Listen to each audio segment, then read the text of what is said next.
Hello, gorgeous. Welcome to a little bit belated February Empties.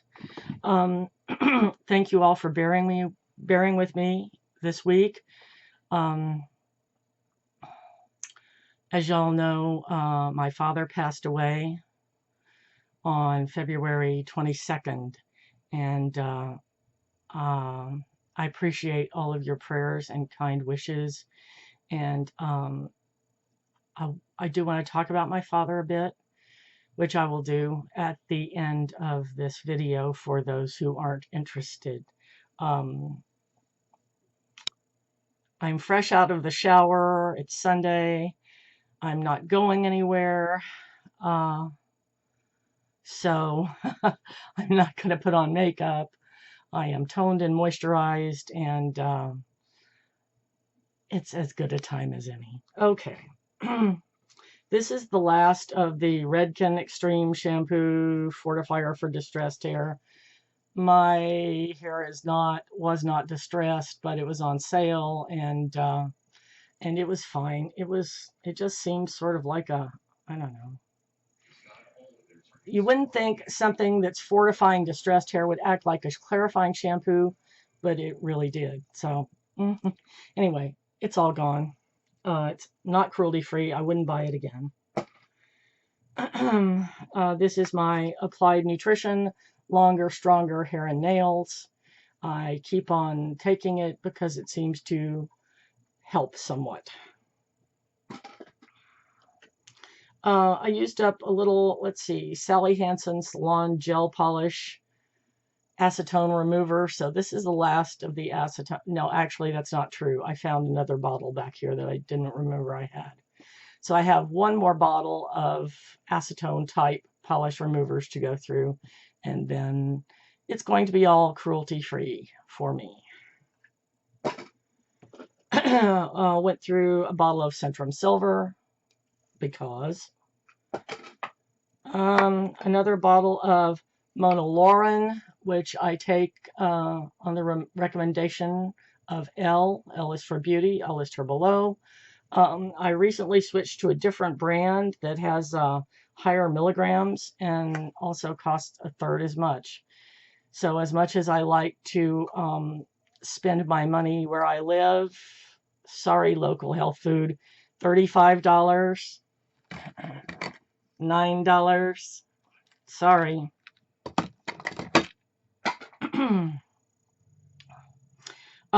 Went through this bottle of Orly Second Dry, Quick Dry Top Coat, which I personally prefer to Seche Vite. I know that I don't believe this is cruelty-free, and I'm not sure about Seche Vite. I have one more bottle of this, and I think 2 bottles of Seche Vite, and at that point I'll be searching for a cruelty-free brand. I prefer this to Seche Vite, though. It seems to dry faster on me. This is a bottle of Dr. Bronner's Peppermint soap. As you know, Dr. Bronner's is my preferred soap because it rinses off so easily and gets me squeaky clean. Peppermint is the first scent I tried, and that was back in junior college. But about 10 or 15 years ago, I guess something about skin changing and aging, this began to burn on me. So this is Richard's, and this is pretty much Richard's preference. It doesn't burn on him. And it doesn't smell girly. So I might try it again. Maybe my skin has changed again. I don't know. But anyway, that's Richard's Empty. I have a video going up at 1 o'clock today. This is Sunday. You'll be watching this video Monday evening or at some point in the future. But if you look back at that video, you will find that Biocosma Swiss Natural Cosmetics Citrus Hand Cream is my nighttime holy grail. I have 1 jar left, at which point I'll be looking for a cruelty-free alternative because I discovered on the back it says that the finished product has not been tested on animals, which is a nice way of saying that some of the ingredients have been tested on animals. So, from 1975 till now, I'm saying goodbye to an old friend.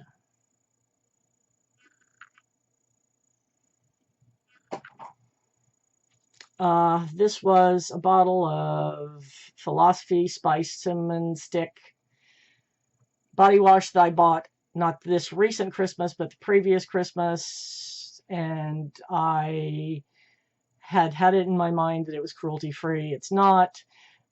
Furthermore, it doesn't wash off. I used it as hand soap. I won't purchase again. It smelled really nice, though. Cinnamon is one of my favorite scents. This is Studio 35 Beauty Premium Cotton Squares. I think this is the kind that's kind of like has 4 little ridges. And used it up.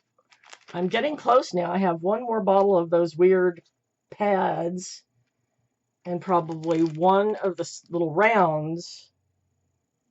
And then it'll be finally time for me to buy cotton pads again. I'm, as you know, I'm on a no buy. This mask I used in the video I put up yesterday, or today. It'll go up today at 1. Yesterday as you're viewing this. This was by Masquerade. It was a hydrating mask, it's pre-party prep, so it's supposed to make you perfect for going out on the town. And it was okay. It certainly made my skin soft and hydrated and served as serum, but all the research that I did would indicate that it's not cruelty-free, so I will not purchase. And finally, this Crest Pro Health Intensive Clean. I loved this a lot, but Crest isn't cruelty-free. And this had little granules in it. And I'm not sure if that's really good for your teeth. I alternated this. I used this maybe once every 3 days, alternating with others that I'm trying to use up and get rid of. And then I will make the cruelty-free leap. But you all know me, I'm not going to throw anything away. So yeah, I use this every 3 or 4 days. In other words, about twice a week. Because I was just kind of nervous about those granules in there. But at the same time, I loved it. I don't know. Anyway, I'm not going to be buying it again, so it hardly matters. So there's that. So that is the Empties for February of 2016. It looks like I've broken another nail. Okay.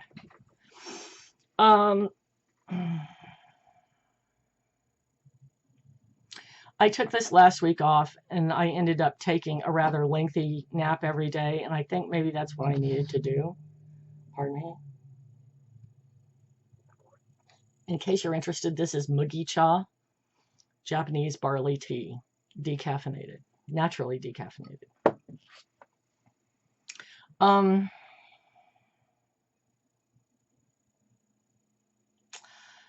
My father's back started bothering him, and he started going to the chiropractor. And the chiropractor was able to help with his upper back, but said, there's something else going on with your lower back. I don't know what it is, but you need to go have it checked. So he went to the doctor, and they discovered that there were lesions on his lower spine. So this was on Monday, and they scheduled him to come in on Friday for a biopsy. And he was on several medications, I think some kind of, okay to take at home morphine tablets, which helped him pretty much sleep most of the day, therefore not be in pain. But by the time Friday came and he went to the doctor, his pain was so bad that they just put him straight into the hospital and ran some kind of MRI or CAT scan, or I'm sorry, I can't keep those things straight, and discovered a fist-sized mass on his left lung, and that was, cancer, and that had spread to his spine. That night, Friday night, he had what they thought was a mini stroke. And Saturday, they ran an MRI or CAT scan or whatever, and there was no indication of a stroke having happened. So they felt that this cancer had spread to his brain. And there was talk of what was going to happen next and a biopsy and so on. And Monday, at some point in there, determined, I guess on Sunday, that this was malignant. And on Monday, they moved him to hospice care there in the hospital. Monday night, he passed away.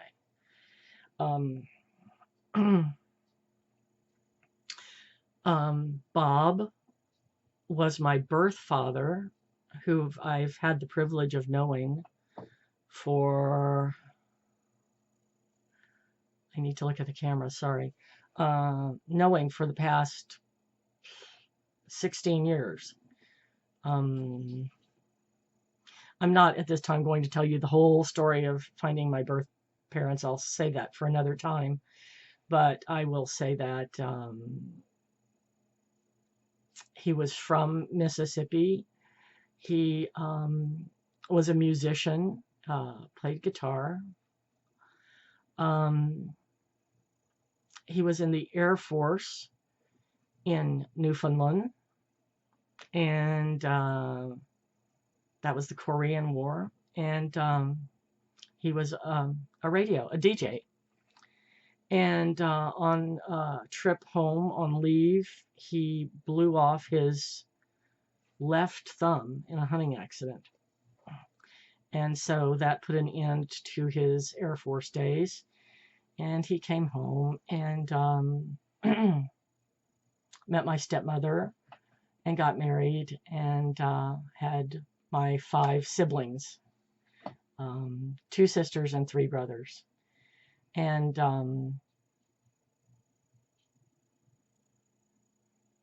I'm not going to explain the process of finding the birth parents. Did I say that? I said that. But at any rate, I did find both my mother and stepfather and father and stepmother about 16 years ago. And my ex, Richard, and I visited Mississippi and thought it would be nice to have an adventure to live somewhere else besides Texas for once in our lives. And we found them all very amiable. So we relocated. I came here in June of '99, and Richard was kind of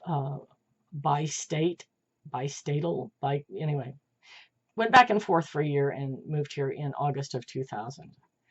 And we've been here ever since. It hasn't always been hearts and roses with the siblings, but because we're very different, we have very different upbringings, but for whatever reason, I've never had a problem with my mother's daughters, and I've never had a problem with my mother, stepfather, stepmother, or father. He was, okay, I see where I come from, because he was very stubborn, like I am, musically talented, like I sort of am. My musical talent is more analytical than actual talent, playing an instrument. Appreciation, shall we say. But we both worked in radio, and we both have a problem with getting nervous kind of in large crowds, feel more comfortable in a one-on-one situation like this in front of the camera. And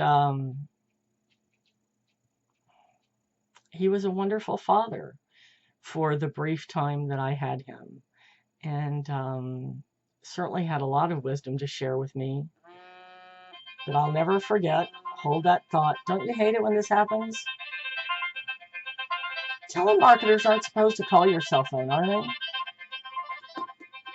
I'm on a do not call list, but I don't know anybody in this town. Okay. anyway, I'm happy to have known him. I'm proud to be his daughter, and he was wonderful. I loved him very much. Anyway, thank y'all for bearing with me this week and today. I'm just not up to putting on makeup when I'm not going anywhere. But I wanted to thank y'all very much for sticking by me this week, and I'll,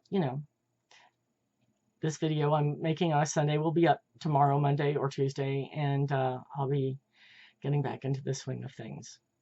Love y'all. Bye.